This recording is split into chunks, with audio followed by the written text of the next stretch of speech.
భారతదేశ టెక్ ప్రపంచంలో ఒక పెద్ద మార్పు రాబోతోంది. గూగుల్, అదానీ కలిసి ఒక భారీ ప్రణాళిక వేశారు. అసలు ఏంటిది, దీని వెనక కథేంటో వివరంగా చూద్దాం. ఈ కథ మొదలయ్యేదే ఒక పెద్ద నంబర్తో, $15 బిలియన్. 5 ఏళ్లలో గూగుల్ పెడుతున్న పెట్టుబడిది. ఆ డబ్బుతో ఏం కడుతున్నారంటే ఒక డేటా సెంటర్. కానీ మామూలుది కాదు, ఏకంగా ఒక గిగావాట్ పవర్ కెపాసిటీతో. ఇది చాలా చాలా పెద్దది. ఇక దీనికోసం ఎంత స్థలం కావాలంటే దాదాపు 500 ఎకరాలు. ఊహించుకోండి ఎంత పెద్ద ప్రాజెక్టో. సరే, ఈ ప్రాజెక్ట్ వెనుక ఉన్న అసలు కథేంటో స్టెప్ బై స్టెప్ చూద్దాం. ముందుగా ఈ $15 బిలియన్ ప్లాన్ ఏంటి, తర్వాత ఇందులో ఎవరెవరున్నారు, దీనివల్ల ఆర్థికంగా ఎలాంటి మార్పులొస్తాయి, మరి కనిపించని ఖర్చులేమైనా ఉన్నాయా, ప్రపంచ ఏఐ పోటీలో మన స్థానమెక్కడుంటుంది, చివరిగా అభివృద్ధికి పర్యావరణానికి మధ్య ఉన్న ఈ పోరాటంలో మనం ఎటువైపున్నాం, వీటన్నిటినీ చర్చిద్దాం. ముందుగా ఒక విషయం క్లియర్గా చెప్పుకోవాలి. ఇది ఏదో ఒక మామూలు డేటా సెంటర్ కాదు. అమెరికా బయట గూగుల్ కడుతున్న అతిపెద్ద ఏఐ హబ్ ఇది. దీనికోసం ఆంధ్రప్రదేశ్లోని వైజాగ్ను ఎంచుకున్నారు. ఇదొక స్ట్రాటజిక్ మూవ్ అన్నమాట. సో దీని అసలు లక్ష్యమేంటంటే ఒక కంప్లీట్ ఏఐ హబ్ను క్రియేట్ చేయడం.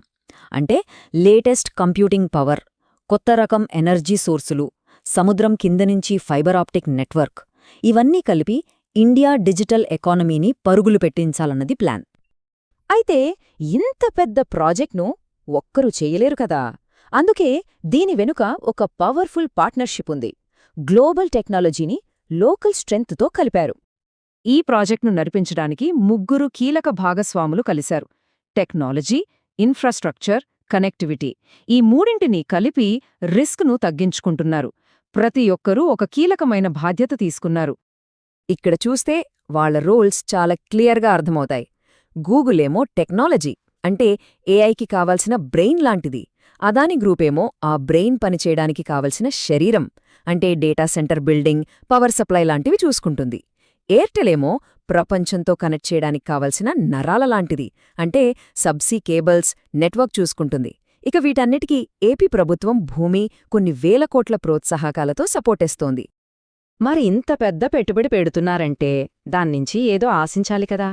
అదే ఆర్థికంగా ఒక పెద్ద సునామీలాంటి మార్పు వస్తుందని అంచనా వేస్తున్నారు. వాళ్ల కంపెనీ అనౌన్స్మెంట్లో చెప్పింది చూస్తే వాళ్ల విజన్ ఏంటో స్పష్టంగా తెలుస్తుంది. ఈ ప్రాజెక్ట్ ఇండియాకి, అమెరికాకి ఆర్థికంగా, సామాజికంగా ఎన్నో అవకాశాలిస్తుందని. అంతేకాదు, ఏఐ టెక్నాలజీలో ఇది ఒక కొత్త శకానికి నాంది పలుకుతుందని అంటున్నారు. ఇక ఉద్యోగాల విషయానికి వస్తే అంచనాలు చాలా పెద్దవిగా ఉన్నాయి. ఏకంగా ఏటా 1,88,000కు పైగా ఉద్యోగాలు వస్తాయని అంచనా, డైరెక్ట్గా, ఇండైరెక్ట్గా. అంతేకాదు, రాష్ట్ర జీఎస్డీపీకి ప్రతి ఏటా 10,000 కోట్లకు పైగా ఆదాయం వస్తుందంటున్నారు.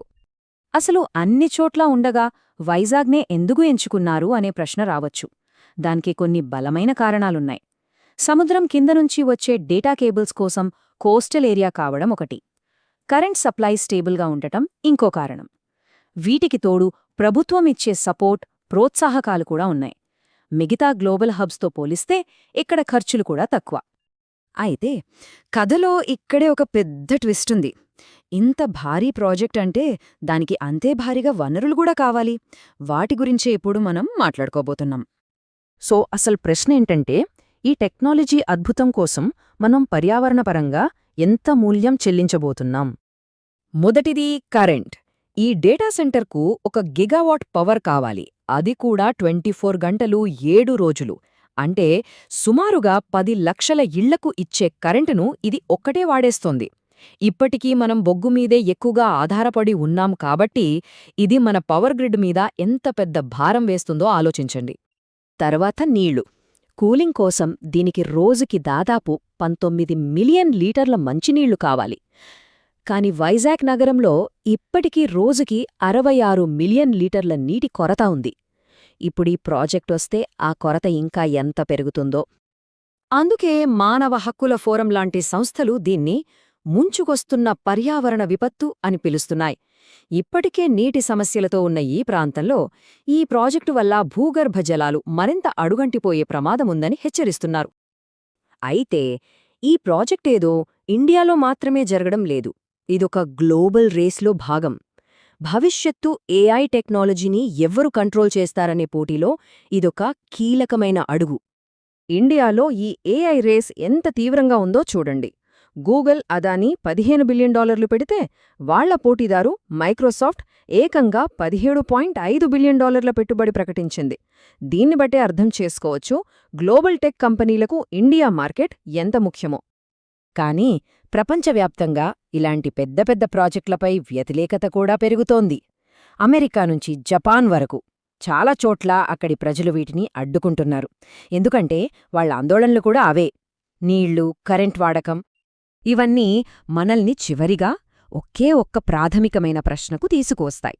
అదే ఈ కథ మొత్తానికి కేంద్ర బిందువు. ఒకవైపు చూస్తే ఆర్థిక వృద్ధి, లక్షల ఉద్యోగాలు, ప్రపంచ టెక్నాలజీలో మన దేశాన్ని ముందు నిలబెట్టే అవకాశం. మరోవైపు చూస్తే తీవ్రమైన నీటి ఎద్దడి, పర్యావరణంపై పెనుభారం. వీటికి తోడు ఈ వనరుల వాడకంపై ప్రభుత్వం చేసుకున్న ఒప్పందాల్లో పారదర్శకత లేదనే విమర్శలు కూడా ఉన్నాయి.